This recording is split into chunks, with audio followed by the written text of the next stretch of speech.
మత్తయి సువార్త 19వ అధ్యాయం 16 నుండి 21వ వచనం వరకు. ఇదిగో ఒకడు ఆయన యొద్దకు వచ్చి, బోధకుడా, నిత్య జీవం పొందుటకు నేను ఏ మంచి కార్యం చేయవలనని ఆయనను అడిగెను. నీవు జీవంలో ప్రవేశింపగోరిన ఎడల ఆజ్ఞలను గైకొనుమని చెప్పెను.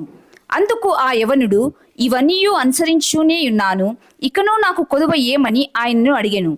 అందుకు యేసు, నీవు పరిపూర్ణ వగుటకు కోరిన ఎడల పోయి నీ ఆస్తిని అమ్మి బీదలకిమ్ము, అప్పుడు పరలోకమందు నీకు ధనము కలుగును, నీవు వచ్చి నన్ను వెంబడించమని అతనితో చెప్పెను.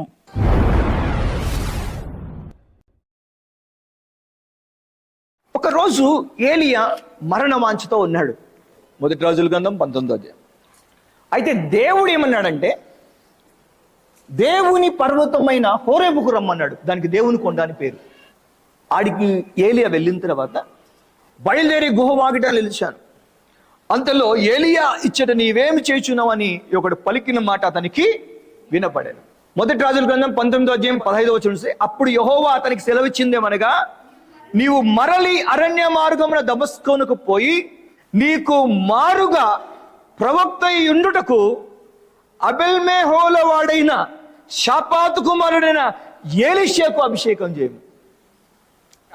నువ్వు ఎలాగైతే సమస్తము నా చిత్తము చొప్పున ఎలాగూ చేసుకుంటూ వచ్చి తప్పిపోయిన వారిని నా యొద్దకు నడిపించిన వాడిగా ఉన్నావో, బయలు ప్రవక్తలకి దేవుడెవరో కనపరిచిన వాడిగా ఉన్నావో, ఈ తరమునకు నా కొరకు నిలిచిన సాటి లేని వ్యక్తిగా నువ్వు ఎలా ఉన్నావో, నీలాగా నీకు మారుగా ఒకడిని నువ్వు అభిషేకం చేయబోతున్నావు అని చెప్పాను. ఇప్పుడు చెప్పే విషయం ఏంటంటే, చాలా జాగ్రత్తగా మీరు కనుక ఆలోచించినట్లయితే, విశ్వాస జీవితంలో చెప్పుకోవడానికి చాలా మంది ఉన్నారు.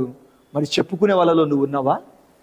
ఇది చాలా ప్రాముఖ్యం. ముందు నువ్వు మారడానికి కొంతమంది ఉండొచ్చు, అయితే నీ తర్వాత మారే వాళ్ళకు నువ్వు ఉండాలా. నీ ప్రార్థన గురించి కూడా చెప్పుకోవాలా, నీ భక్తి గురించి చెప్పుకోవాలా. ఆ కాలంలో ఏలియా ఉన్నాడు ఆ తరానికి, ఆ తర్వాత కాలానికి ఎవరు ఉండాలా? ఎలీషా ఉండాలా. ప్రియమైన దేవుని దేవుని స్తోత్రం కలుగును గాక. మత్తయి సువార్త 19వ అధ్యాయానికి రండి. ఇదిగో ఒకడు ఆయన యొద్దకు వచ్చి, బోధకుడా, నిత్య జీవం పొందుటకు నేను ఏ మంచి కార్యం చేయవలనని ఆయనను అడిగెను. అందుకు ఆయన, నీవు జీవంలో ప్రవేశింపగోరిన ఎడల ఆజ్ఞలను గైకొనుమని చెప్పెను.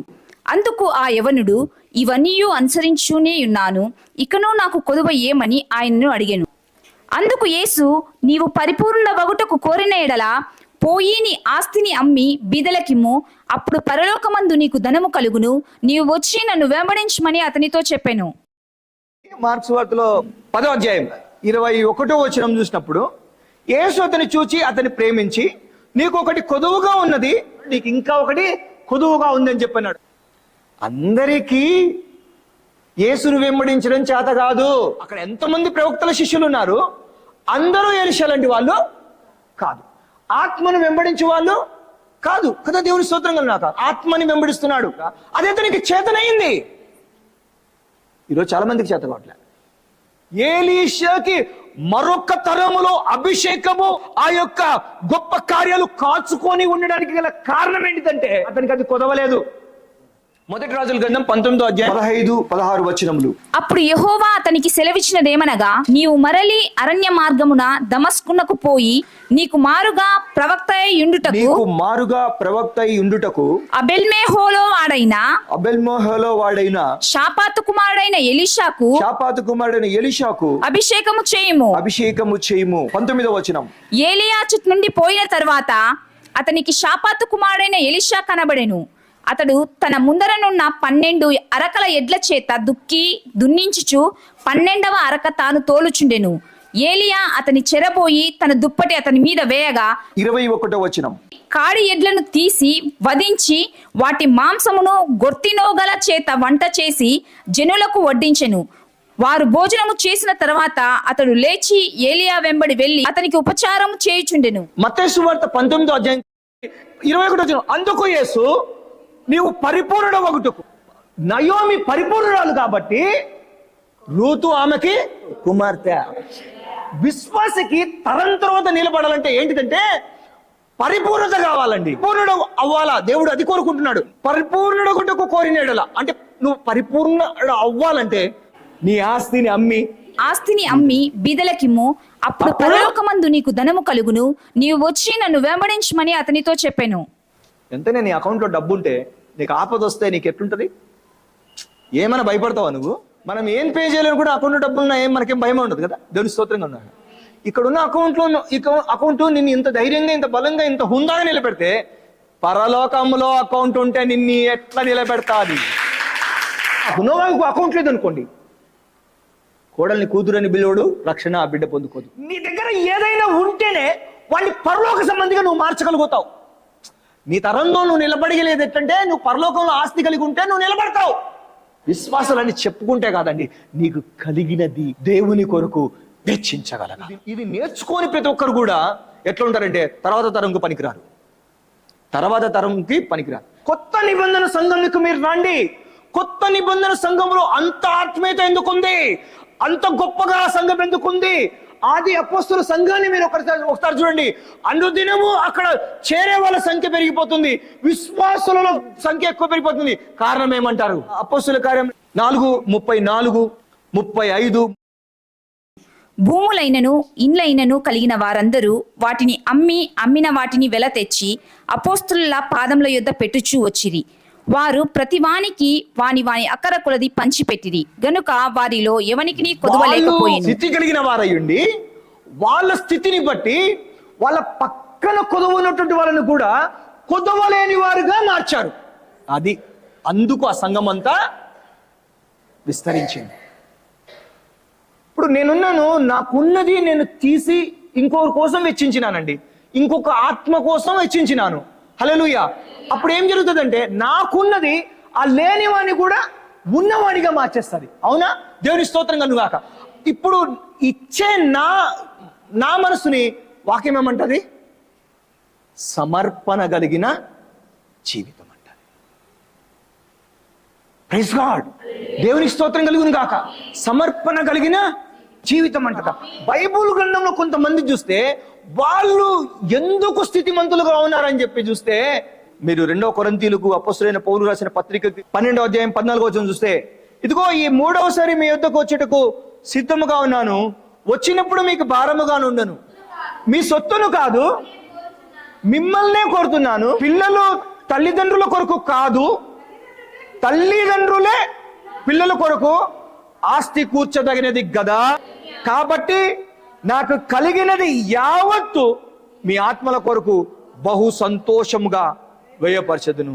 నాకు కలిగినదంతా కూడా మీకోసం నేను వ్యయపరుస్తానంటాడు. ఇంకొక సవాలు విషయం ఏంటంటే నేను వ్యయపరచదును. నేను అందరి చేత అవుతుందా? దేవుణ్ణి వెంబడించిన అందరికి చేతన అవుతుందా? నేను ఒక ఇంటికి వెళ్ళేవాడిని, ఆ ఇంట్లో ఒక వాక్యం, సమాధానం వెతికి దాన్ని వెంటాడు మంది పని. మా ఇంట్లో సమాధానం ఉండేది కాదు. ఆ వాక్యం నాతో మాట్లాడేది, సమాధానాన్ని వెతుకు దాన్ని వెంటాడు.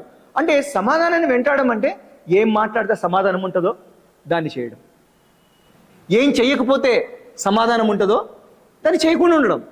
ఎట్లా ఉంటే సమాధానం అనేది నువ్వు కలిగి ఉంటావో అలాగా నువ్వు నడుచుకోవడం, సమాధానాన్ని వెంటాడడం. వెతకమడం, దాన్ని తెలుసుకో అని చెప్పనేది వెతకడం. నీ జీవితంలో సమాధానం లేదు, దాన్ని నువ్వు వెతకాల. హల్లెలూయా. అంటే ఎలా ఉంటే నీకు దొరుకుతుందో అది నువ్వు వెతుకుతావు. నువ్వు ఏం చేస్తే సమాధానం ఉంటుందో అది చేయడము వెంటాడడం అంటారు కదా. దేవుని స్తోత్రం కలుగును గాక.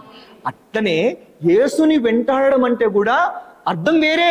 యేసు చెప్పిందంతా చెయ్యగలగడమే యేసుని వెంబడించడం. మరి యేసు చెప్పినవన్నీ చేయడమే ఆయనను వెంబడించడం అని చెప్పని మనకు అర్థమవుతుంది కదా. మరి ఎంతమంది వెంబడిస్తున్నాము? 0. అవునా? వద్దనేది చేయనివాడు వెంబడిస్తాడు, చేయమంది చేసినవాడు వెంబడిస్తాడు. వెంబడిస్తున్నట్టు లెక్క. మరి వద్దనేది చేసినవాడు ఎట్లా వెంబడించినట్టు లెక్క? చెప్పంది చేసేవాడు ఎట్లా వెంబడిస్తున్నట్టు లెక్క? అవునా కాదా? యేసుని వెంబడిస్తే పరిపూర్ణత వైపు సాగిపోయినట్లు కానీ యేసుని వెంబడించకపోతే పరిపూర్ణం అయిపోతామా? నోవాహులమై రక్షణ తీసుకొస్తామా? అబ్రాహాంలమై పరిశుద్ధ బిడ్డల్ని కంటామా? రాజుల్ని కంటామా? దేవుని స్తోత్రం కలుగుగాక. నయోమిలమై రూతుకి విశ్రాంతి విచారించగలుగుతామా? అది వాళ్ళకు మాత్రమే చేత అవుతుంది. ఎవరికి? కొంతమందికి చూడండి కనీసం నవ్వుతూ మాట్లాడడం కూడా రాదు. అవునా కాదా? ఎందుకు నవ్వరు వాళ్ళు? లోపల లేదు, బయటికి ఎట్లా నవ్వుతారు? కొంతమంది నటిస్తారనుకోండి, కొంతమంది చేత కాదు. నిజం చెప్తున్నా, చెయ్య నెరిగినది చెయ్యక చెయ్యకూడని చేసేటువంటి వాడు దరిద్రుడు. రోమపత్రిక 7 ప్రకారం. చెయ్యి నెరిగింది చెయ్యక చెయ్యకూడని చేసేవాడు దరిద్రుడు. అతడు వెంబడిస్తున్నట్టుగా కాదు. వెంబడించడం ఎవరికి కుదురుతుందంటే అపొస్తలుల కార్యంలో చూశారు కదా, అమ్మి సహితము ఎవ్వడికి కొదువ లేకుండా చేస్తున్నారంట అండి. ఇక్కడ మీ ఆస్తులు అమ్మాలని చెప్పిన దేవుడు కోరట్లే. వీళ్ళు ఇట్లా ఆస్తి అమ్ముతున్నారంటే ఎంత సమర్పణ కలిగిన వారు అని చెప్పని మనకు అర్థం కావట్లేదా? నీ దగ్గర సమర్పణ లేకుండా నువ్వు యేసుని వెంబడించలేవు, నిత్య జీవం కలిగి ఉండలేవు, దేవుని కార్యాలు తీసుకొని రాలేవు. నీకు సమర్పణ కావాలా? యేసుని వెంబడించకపోతే తర్వాత తరం ఒక్కడు మిగలడు. నీకేం చేత కాకపోతే, సమర్పణ చేత కాకపోతే ఎవడు రక్షించబడు? దేవుడు ఏమన్నాడు? ఏలీయా నీకు మారుగా అన్నాడు. అంత ప్రత్యేకత ఏముందండి ఈ ఎలీషాలో? అంత ప్రత్యేకత ఏముందండి? 2 రాజుల గ్రంథం 4వ అధ్యాయంలో గనురాలైన స్త్రీ అతనిలో భక్తిని చూస్తుంది కదా, భక్తిమంతుడైనటువంటి సేవకుడు అని చెప్పని. ప్రవక్తల శిష్యులు ఏలియా తర్వాత దేవుని కొరకునే ప్రవక్త అని చెప్పి చూడగలిగినారు 2 రాజుల గ్రంథం 2వ అధ్యాయంలో. మరొక తరానికి దిగి వచ్చినటువంటి ఒక వ్యక్తి లాగా ఉన్నాడండి. దానికి గల కారణం ఏంటి? ఒకసారి ఆలోచన చేయాలి. ఏంటి కారణం? మనం ఎందుకు ఉండలేకపోతున్నాం? ఎలీషా ఉన్నాడు అంటే అబ్బా ఆ కారణాలు మనం తెలుసుకోవాలి. 1 రాజుల గ్రంథం 19వ అధ్యాయం 21వ వచనం. కాడి ఎడ్లను తీసి వధించి వాటి మాంసమును గొర్తినోగల చేత వంట చేసి జనులకు వడ్డించెను. వారు భోజనము చేసిన తర్వాత అతడు లేచి ఏలియా వెంబడి వెళ్లి అతనికి ఉపచారము చేయుచుండెను. కాడి ఎడ్లను తీసి వధించి, దేవుని నోట్లో ఎలీషా మాట ఎందుకు వచ్చిందో తెలుసా అండి? దేవునికి స్తోత్రం కలుగుగాక. ఇది కారణం. ఇప్పుడు ఈ ఎడ్లతో కనబడినాడు. ఎప్పుడు ఏలియా వచ్చి పిలిచినాడో, దుప్పటి వేసినాడో, అప్పుడు ఏం చేసినాడు? ఆ ఎడ్లని వధించి అవి ఏవైతే ఉన్నాయో వాటితోనే వంట చేసి భోజనం పెట్టినాడు. అదే కారణం అండి దేవుడు ఎలీషా పేరు ప్రతిపాదించడానికి గల కారణం. దేవుని పిల్లలము పరలోకధనం సమకూర్చుకునేటువంటి వారిలాగా పరిపూర్ణులుగా ఉండాలని మనకి ఎప్పుడు తడతాది? నీకు పరలోకములో ఆస్తి కలిగినప్పుడే యేసుని వెంబడించగలుగుతావు.